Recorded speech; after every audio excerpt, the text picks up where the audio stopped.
As we wrap up the evening, it's my pleasure to announce the 2015 Charles H. Hoeflich Lifetime Achievement Award recipient.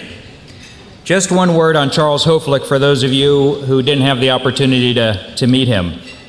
Charlie was ISI's longtime secretary-treasurer. In fact, from 1953 right up until he passed away 3 years ago. The two loves of Charlie's life were ISI and his Univest Bank that he was the longtime CEO and chairman of. The list of prior recipients of ISI's top award are political philosopher Gerhard Niemeyer, Charles Hoeflich himself, longtime ISI president E. Victor Milioni, William F. Buckley Jr., journalist and historian M. Stanton Evans, Heritage Foundation founder Edwin J. Fulner, philanthropist Louis E. Lehrman, Reagan National Security Advisor Richard V. Allen, historian and biographer Lee Edwards, and philanthropist Jack Templeton. To this list tonight, we add longtime Librarian of Congress James H. Billington. I'm going to invite Jim's longtime friend and Washington colleague Bill Bennett to say a few words, but first just let me say what an honor it has been to serve on the Library of Congress's Trust Fund Board these past 4 years and getting to know Dr. Billington. Some of you may be familiar with the 2004 motion picture National Treasure featuring Nicolas Cage. The Library of Congress is featured prominently in the movie, and Dr. Billington often remarks that America's real national treasure is not the room full of gold that was being searched for in the movie, but rather the American people's legacy of freedom that is preserved in the documents and books housed at the library. Well, truth be told, another national treasure is the man who built, preserved, displayed, and marketed America's rich tradition of liberty to all Americans and to the world through his leadership of the American People's Library since 1987. To simply scratch the surface, I can mention the rebuilding and permanent display of Thomas Jefferson's library, the Lyndon Harry Bradley Foundation's lecture series, and incredible interactive displays on creating the United States that featured never-before-seen examinations of the Declaration of Independence, the U.S. Constitution, and the Bill of Rights.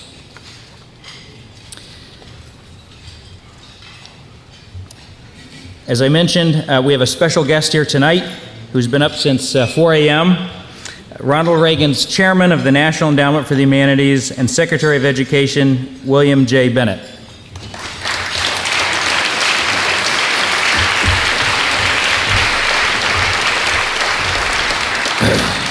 Thank you, Chris. Ladies and gentlemen, good evening. Senator, I want to say something about Jim Billington. I want to say something about Paul Ryan first. I guess that means I span generations.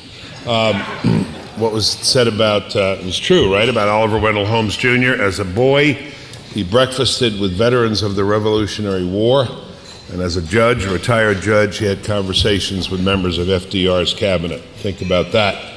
That's a young country, actually, and it still is a young country. I got some inside scoop. I called Ryan. I've spoken to Ryan 3 times in the last 10 days. I called him 9 days ago. I said, Paul, what are you going to do? I thought the reference point was obvious. He was just home in Wisconsin, and he answered in very Paul Ryan style. He said, I'm going to kiss my wife, play with my kids. Tomorrow I'm going to kill a deer. Sunday I'm going to watch the Packers. I said, all right, fine. It's not what I was talking about, but I appreciate the candor. I think he's a fitting guy for the job, and we'll see if he does it. It will be no holiday, but I think he is open to it because of his sense of duty. Paul Ryan was, I should confess, he was my intern at Empower America. He used to say that he'd carry Bill Bennett's coffee in one hand and the Book of Virtues in the other hand. Now I walk around saying, I know Paul Ryan, I know Paul Ryan. So that's the transition. But it is my pleasure to say a few words about my friend Jim Billington, Chris, upon the occasion of his receiving ISI's Charles Hoeflich Lifetime Achievement Award.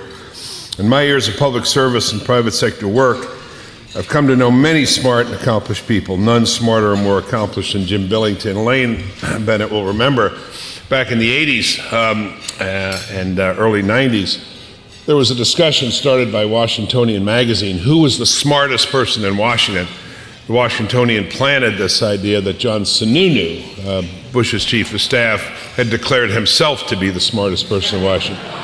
He never had, but to those of us who worked with him, it was believable, it was credible that he had so declared. The liberals mounted an offensive and said Freeman Dyson or some liberal physicist was the smartest person in Washington. This debate raged back and forth in the Washingtonian and in the Washington Post until some brilliant person came up with the idea, can we have a truce? Can we all agree it's Billington? And there was a truce. Everyone agreed it was indeed Jim Billington. He pushed the Library of Congress to new heights. His service at the library would alone qualify him for the Hoeflich Achievement Award.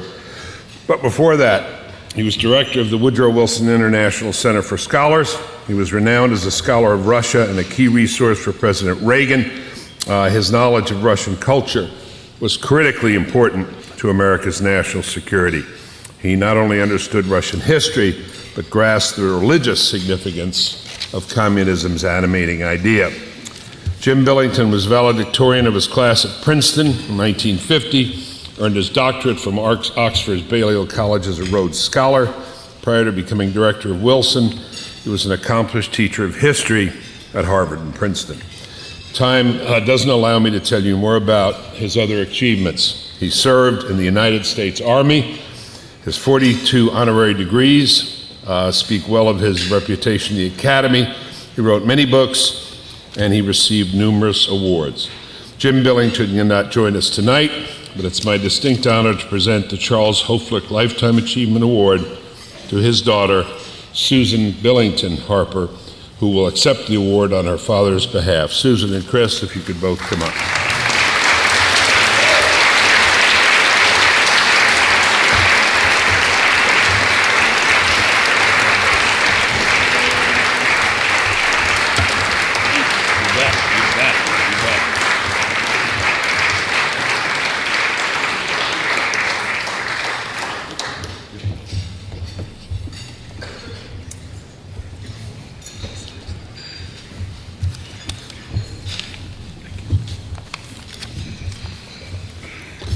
Thank you so much for this honor. It's wonderful to be here tonight with so many friends, including people like Midge Decter, who was editor of my father's books and felt like a member of our family for many years. So thank you so much for this honor and for welcoming me. My father has given me some remarks to deliver for him, and so he asked me not to make any changes to them, so I promised that I wouldn't.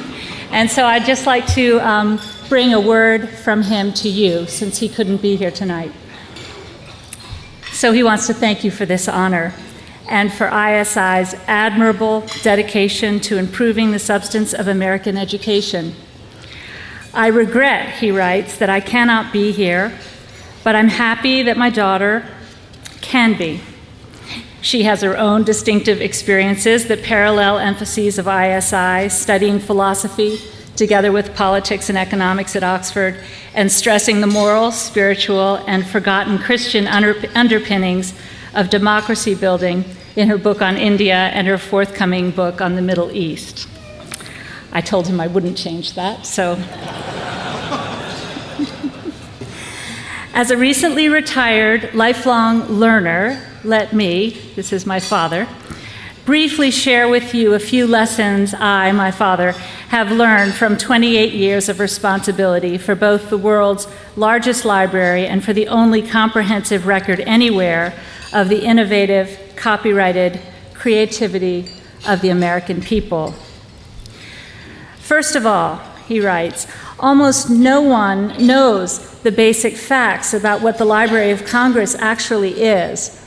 The oldest federal cultural institution of the United States, for which Congress created its first ever joint committee with members from both houses, and which Congress has expanded with direct annual appropriations over 215 years, and a series of statutory mandates to provide Congress and the American people with the objective, nonpartisan mediation of knowledge.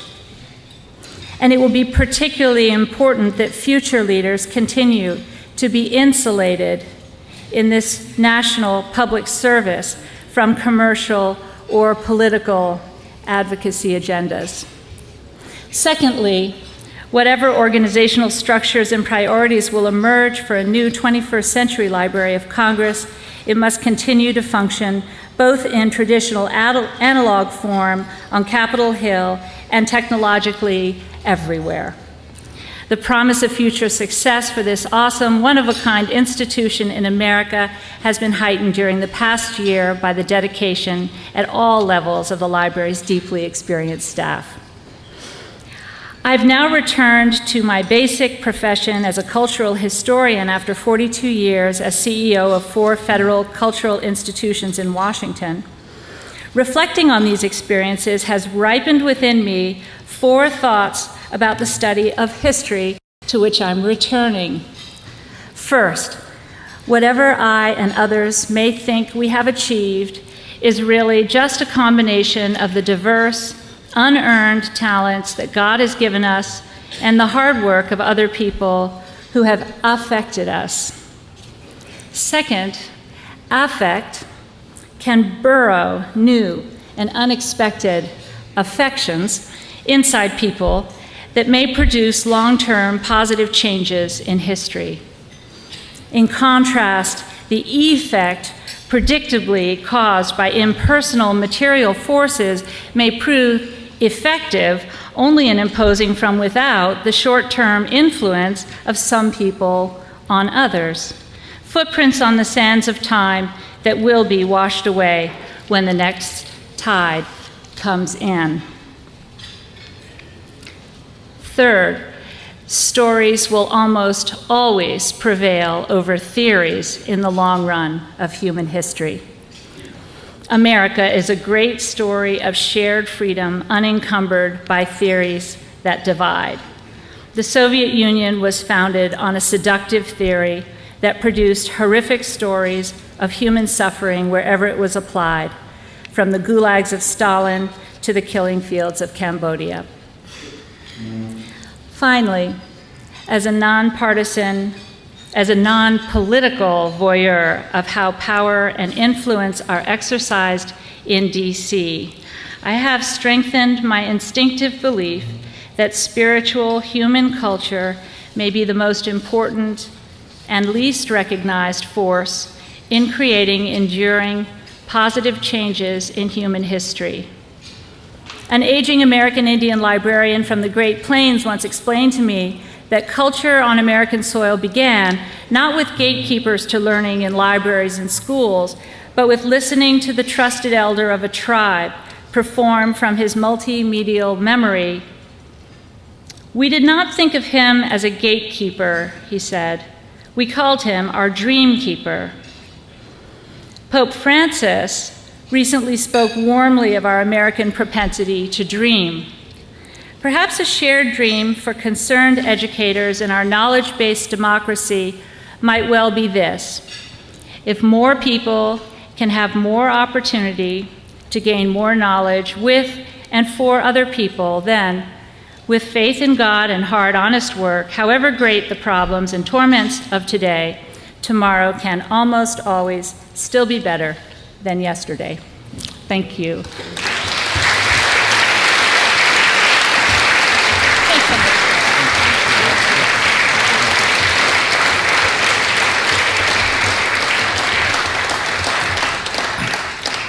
Thank you so much, Susan. And please give your mother, Marjorie, and your father all of our best wishes. It's a treat to have Susan with us here tonight. Jim, Billington, and Susan are the only father-daughter team to have both been awarded Rhodes Scholarships and used them to earn doctorates in philosophy from Oxford University.